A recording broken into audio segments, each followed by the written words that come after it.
Oh my God, this is the scene. It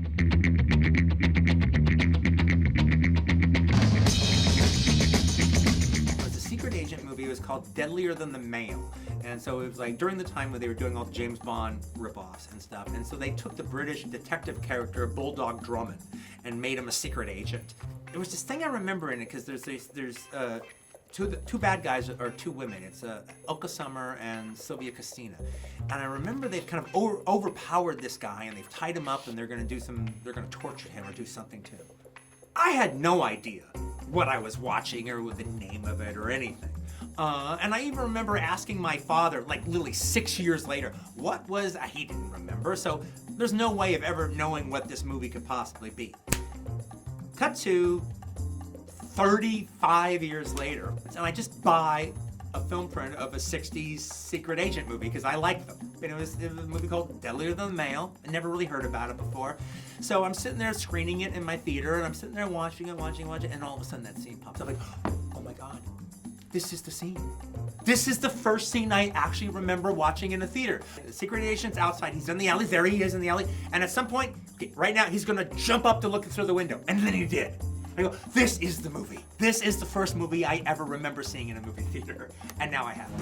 Hey, you're Rick Dalton. Don't you forget it.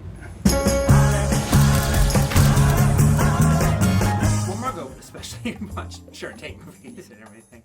One, to watch Sharon, to see how Sharon does what she does, but I think both me and Margot in particularly like her in The Wrecking Crew.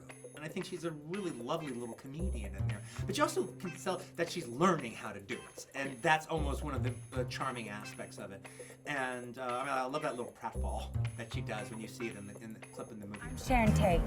I'm in the movie. You're in this? That's me. I play Miss Carlson, the klutz. Leo, though, it was different because he didn't grow up the way me and Brad did, watching the reruns of this stuff on television. So Leo didn't go home and watch live when he was a kid. So all that kind of media that his character represents was completely foreign to Leo.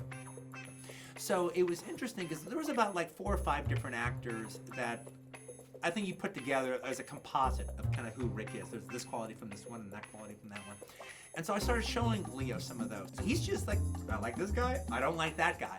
So one of the guys I showed him was the actor Ed Burns, you know, who if you might remember from Grease, all right, he's Vince Fontaine in Grease. And I showed him this like war movie he did called The Secret Invasion. He was like, wow, I really like that guy with the pompadour. That guy with the pompadour was pretty cool. So there was really something kind of really cool about Leo just responding to Ed Burns just as an actor and not with any pop culture reliance or anything.